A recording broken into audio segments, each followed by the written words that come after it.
as a former resident physician in anesthesia department of Jos University Teaching Hospital in Nigeria, I observed that women in the rural communities die from illnesses and diseases which are basically preventable. An alarming number of women with advanced breast cancer disease die due to ignorance and lack of knowledge about this disease. So this is the reason why I'm going into this program, so that I can educate them.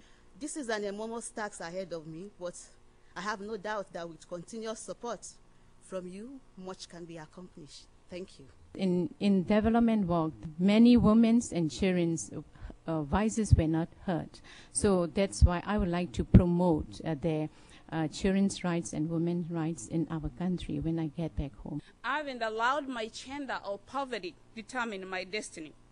I'd like to get a chance to mobilize the international organizations I've known during my stay here in DC. I go back, I mobilize the school teachers and the universities so that we can have a partnership to get education as a way of fighting AIDS. Because I believe from what I've seen, education can become a social and intellectual medicine towards the cure for AIDS. I don't want to be a recipient, but I want some point in the future to be a contributor to the World Bank, and not only me, but other women in my country. I have to work hard to promote understanding between the Arabs, between the Palestinians and the Israelis, and also to promote acceptance, to create more acceptance, and to create tolerance. I never dreamed I would be in a World Bank building in Washington, D.C. I still can't believe. I mean, I thought this was for economists, not language educators, not a teacher like me, but here I am. I'm very grateful for that, and I believe if MMMF women can do it, University of Botswana women can do something similar back home. Now, my interest is in literacy education. And many people, including my fellow Africans, would say literacy, because people, when you talk about literacy, think about functional literacy, teaching how to read and write. There is more to literacy than reading and writing. We have to teach our kids to be critical thinkers, problem solvers. I mean, you have to question. My whole idea is to bring women together from different castes to work together for their rights.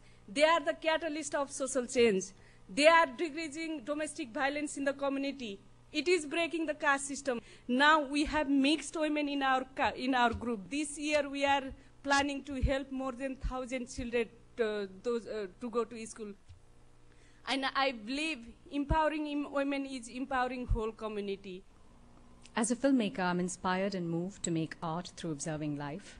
I'm able to express myself and communicate my ideas through the observations that I make of the life around me.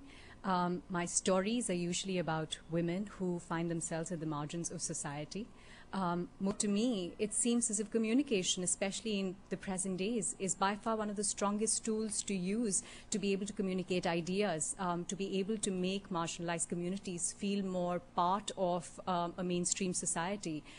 And to me, what this does is that it's able to give a voice to women, especially, who in some ways are not able to express themselves through various reasons. How do I see Bhutan when modernization and globalization is encroaching in the country very rapidly, where we talk about preserving our culture, tradition, family values, friendships. I see this today at risk with what's happening in the country, when the younger generation is really striving to get westernized.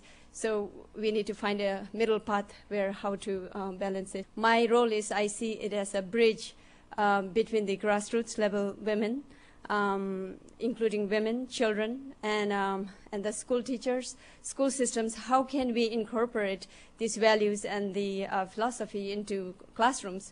You know, we think, well, we got a grant from fellowship from World Bank. Everybody thinks it comes from the World Bank, but since yesterday, I had been learning a lot. A group of women, few women, come together and make this happen. It's a really overwhelming, really eye-opening for me, and it gives me a lot of courage. I have a 5.5-year-old son, and he sings this one. His school in Amherst is very diverse. They promote diversity so much. And whenever he sings this one, I feel like, gosh, I'm sure if we teach this one to every children every day in our life, at school, at home, parents and teachers, I'm sure, well, there's a hope in our life, in our world. We are the colors of the rainbow and the stars up in the sky.